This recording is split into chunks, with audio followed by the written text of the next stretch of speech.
Alright, so I actually had this idea in my back catalog for damn near 4 years at this point. When I was doing Spyro month back in 2022, I originally wanted to do this alongside my Magic Dragonfly video, but I caught a cold right at the end while I was recording that video, so I had to put that off until a little bit later. But now that I don't really do annual months anymore, I guess I can just do this video now. But I guess we can just call this Spyro February, I guess. Anyway, as Crash was going multi-platform, Spyro was going multi-platform too. And just like Crash, Spyro had a lot of life on the Game Boy Advance. Digital Clips took the handle for the Game Boy Advance games. Here we got 6 games on the GBA, but I'm only going to look at the first 4 games that were released on the GBA since they're made by the same developers. I'll look at the Legend of Spyro GBA games whenever I decide to look at the Portal version of the Legend of Spyro series. And then let's start off with Spyro Season of Ice. So this game was first released in 2001, so this is technically the first Spyro game ever to not be developed by Insomniac since Enter the Dragonfly came out a year later.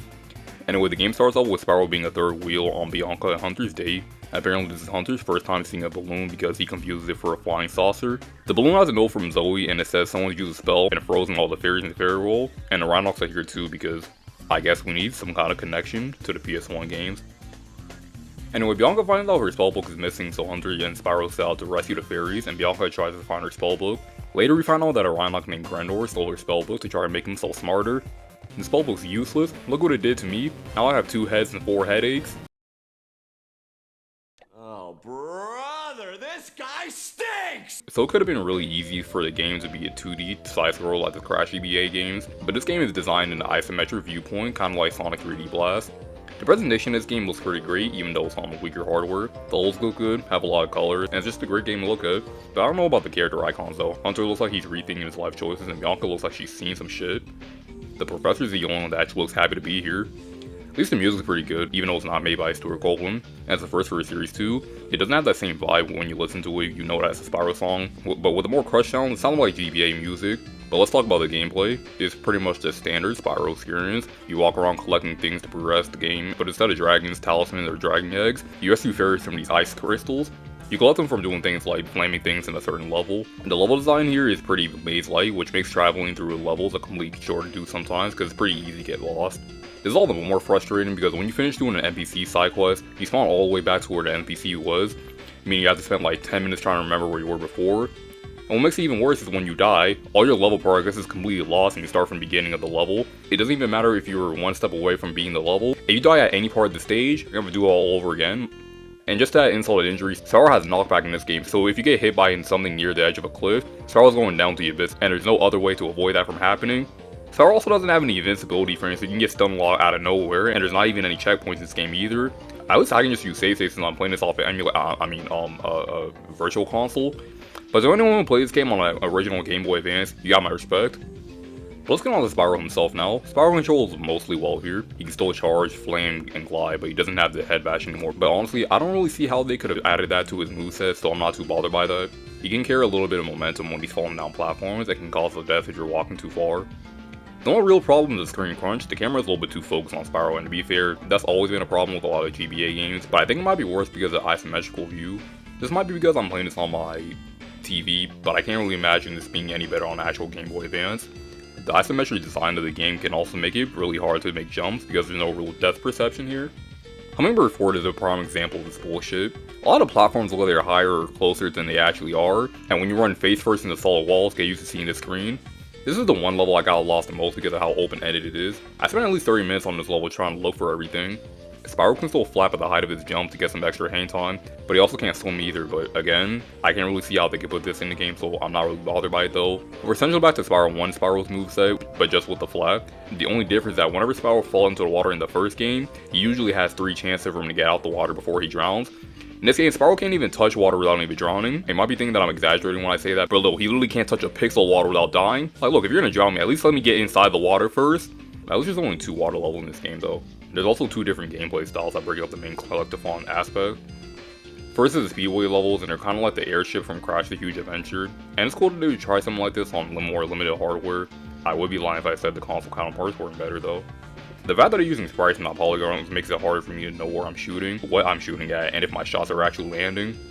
Then we got the Sparx levels from Year of the Dragon where you collect keys to progress through the stage, but if you die you spawn wherever you found. Oh, I guess developers can't add checkpoints in the levels, they just choose to not add it in the normal levels.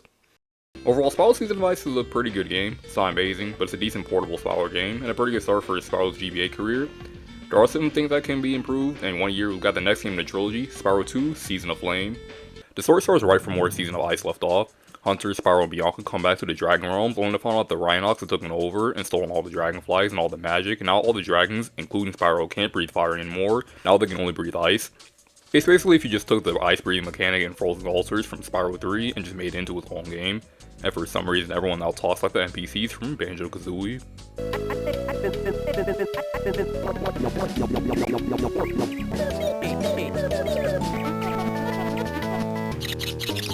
Anyway, later on we found out the main reason for why the magic's gone away from the Dragon World is all because of Ripto. Is it really that hard to make original villains, guys? This is the second time he's come back so far, and why does he command the Rhinox when he should be commanding the Riptox? It's actually kind of funny that Enter the Dragonfly actually got something right that the Game Boy Advance got wrong. But anyway, where should we start with Season of Flame? I mean, I guess with the graphics, like they're a noticeable upgrade from the first game. They both mostly look the same, but I think Season of Flame has a better presentation between the two games. Some things just don't really look good in Season of Ice, like the background in some with the time machine. Like, what the fuck am I looking at here? But here, everything looks better. The background, the level layout, even the character models look better here. The soundtrack, I think, is a little bit better than the first game. It still just sounds like Spyro if it was on the GBA. And for the game itself, it's kind of like Season of Ice but in reverse. It follows the same traditional Spyro formula, mainly Spyro 3 or Enter the Dragonflies, instead of collecting fireflies. Wait, keep Anna? Damn, I guess we're getting that Spyro X Fire Force fighting game sometime soon then. Anyway, since Spyro can't use Flame Breath anymore, he uses Ice Breath to freeze people in their tracks and free the fireflies. Bianca finds a spell that gives Spyro his Fire Breath back not too long after though, but you get to keep his Ice Breath so you get to cycle between the two. Other than that, Spyro controls pretty much the same from Season of Ice. He can charge, shoot flames, glide, and do the flap ability. Moving on to the levels themselves, they've actually gotten a lot better. The levels are smaller and nowhere near as expansive in the first game, which cuts down all the back and forth shit in the first game. And even if you somehow get lost, you can use the L button to look around. It's a lot clearer if a platform is higher than another platform, which leads to less bullshit deaths. And even when I die in this game, it's usually because of me just being stupid, not because of Spyro touching a pixel of water. They also added checkpoints so you don't have to start from the beginning when you die anymore. The only problem that I can think of is the camera. I don't really like how it follows Spyro's every movement. It can get a little bit disorienting, but that's the only complaint that I can think of, and even then, I feel like it's a pretty minor complaint to be honest. Just like in Spyro Year the Dragon, there's other characters to play as, like Sheila the Kangaroo and Sergeant Bird, but no Agent 9 or Bentley the Yeti though. Shield's gameplay is kind of like Hubert. It's perfectly fine except for the controls. I'm playing these games on the let's just say that Nintendo wouldn't be happy if they knew I was playing this. And since I can't configure the controls to an actual controller, I'd use a keyboard, which is mostly fine, but at these levels specifically, my hands felt like a fucking pretzel. Then we got the Agent 9 levels, which kind of reminds you of the Porky comics from Ratchet & Clank 3. It's a side-scroller shooter, and this is probably the only time where the handheld games actually does something better than the console games, because at least in the original Spyro 3, Agent 9 section were probably my least favorite parts in the game, because of how it was just basically Doom but worse. But now that it's a side-scroller, all the problems that were in the original game are completely gone, and it's a lot more fun. So yeah, this game is an upgrade from Season of Ice because it got rid of all the stuff that didn't work about the first game and improved everything that did, making it a pretty fun Spyro game to play. Too bad Enter the Dragonfly came out a month and a half later and none did all the good that this game did, but then a year later we got Spyro Attack of the Rhinox or Spyro Adventure in PAL regions. So the story this time that the professor made a spy came on Ripto to keep track of him all times. I really gotta wonder how things would play out if they caught Ripto, like in the bathroom or taking a shower, just making out with his girlfriend or something. But his robotic system goes crazy for whatever reason, creates a wormhole where Ripto comes to our world again and sends all the Rhinox. Do the Riptox just not exist anymore? Are they extinct? I mean, since they're basically dinosaurs, I guess that makes sense, but he sends the Rhinox to take over the world again, and we need to find all the 12 hearts in every world to stop him, and that's pretty much it. It's a typical Spyro story of stopping the bad guy, stealing the eggs, dragonflies, or fireflies, or whatever. So at first glance, Attack of the Rhinox just seems more of the same of Season of Ice and Flame, but the big difference is that Attack of the Rhinox is structured more like an RPG. Instead of just collecting all the hearts like in other GBA Spyro games before it, you do quests in other levels to get the heart. I actually kind of like this structure because it does something different enough to separate itself from the GBA games to the point where it's not, Season of Wind, but it still keeps the same idea that the PS1 games have in its own way. I like Attack of the Rhinox, but it does kind of feel like you're just going back and forth. To get the hearts from the quest, you need to collect 7 items for them, but they're hidden all throughout the game and not in the individual levels themselves. But since this game is only about 4 hours long, it kind of stops it from getting too repetitive and tedious. The game does add different characters to play as to switch things up. There's these treasure chests that you need to find keys for, but to get those keys, you need to find these events where you can play as Sergeant Bird or Agent 9. Sergeant Bird has you flying around and shooting things and arresting the other penguins in Sergeant Bird's squad. They're fine, but they don't really add that much if I'm being real. Then we got Agent 9's levels, which are all about stealth, and I don't know why for the stealth gameplay, it just like to use one character who loves guns and blowing shit up. But then again, who else could they use? Hunter, 7'5", 500-pound Bentley, making the ground shake every time he takes one step. Anyway, they're exactly what you think. You sneak around, don't get caught, and save agents 1 to 8. Once you finish the levels, you don't get the entire key that you need to open the chest, but you get half of that key. So overall, I still think that Spyro Attack of the Rhinox is a good game, and I can appreciate that I tried something different so it doesn't feel the exact same as Season of Flame. But one of the game's main reasons why it can be so repetitive can be a good thing to some people because it encourages replayability, but it has so much backtracking though. And to be fair, the PS1 games did have some backtracking, but it was usually condensed in comparison to this game. So overall, Spyro's career on the Game Boy Advance was very... You gotta talk about Spyro Orange, you said you would do in your Crash GBA video. Alright, fine. So yeah, this game is pretty much the same as Crash Purple. This was a Crash Bandicoot and Spyro crossover that fans were waiting for, and it turned out to be a minigame collection. The plot's pretty much the same from Crash Purple, but this time it's from the perspective of the Spyro characters. Cortex and Ripto team up, they put Crash's face on their minions, somehow even the smarter characters fall for this, and everyone just looks sad that they have to be in this game. Spyro's just looking down all depressed, just pondering on everything that's happened so far in his life, and Hunter looks like he took some hard substance. And when I said this game is pretty much the same as Crash Purple, I mean it's literally the same game. You run around a 2D plane, going from level to level, and they're all mini-games. They don't really have anything to do with the series' main playstyle. Some of the mini-games are the same but flipped too. There's Breakout, there's a mini-game where you ride a tank and throw bombs that are so inaccurate, and there's Magnet Walker that flips up and down. And the boss fights, can you even call these boss fights? Even the overworld isn't that fun to play through. Look how imprecise and loose Spyro jumps. It's so easy to miss jumps or just get hit. And for some reason they gave Spyro the head bash in the flat, but not his charge or the glide. His basic abilities that he had since the first game. I really don't have anything else to say here. I mean, there's nothing in this game that genuinely angers me because I'm just bored most of the time playing it.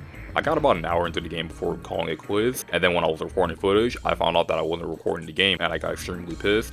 I really just don't have the energy to be mad about this game like I was with Spyro Purple. And maybe I did when I was 14, but now, like, I don't know. This game's just such a nothing burger. What makes things even worse is that when you get to the final boss, you need to beat every level 3 times, which I'm pretty sure was done to palette the game, but not even that much because the game is only 2 hours long. Honestly, I feel like this game is on the same level as Enter the Dragonfly because, at least with that game, I gotta have fun looking at the glitches and breaking the game in half, and just laughing at how poorly programmed this game is. Like, I'm just getting bored writing about this game though. Enter the Dragonfly also lets you end the game early and not finish every level 3 times. So that's pretty much it for Spyro's career on the Game Boy Advance, not counting the Legend of Spyro ports. Sorry if it felt like I was skimming some of the games, but especially with Spyro Orange and Attack on the Rhinox, but again, I really didn't have a lot to say. Unlike the Crash GBA games, I can really only recommend Season of Flame. Season of Ice and Attack of the Rhinox are more cautious recommends because Season of Ice has that first game syndrome, and Attack of the Rhinox might not be for everybody. I can really only recommend Spyro Orange to people who are really curious about it, but I don't really think it would do any more harm than good to add the first 3 games to your GBA collection. So that's going to be it for this video. Next time we're going to be going back to Sonic again. It might be a little bit surprising to you that I haven't covered these games yet for some of you, but yeah, you're going to find out what it is next time. So all that being said, thank you guys for watching. I'll see you all next time. Peace.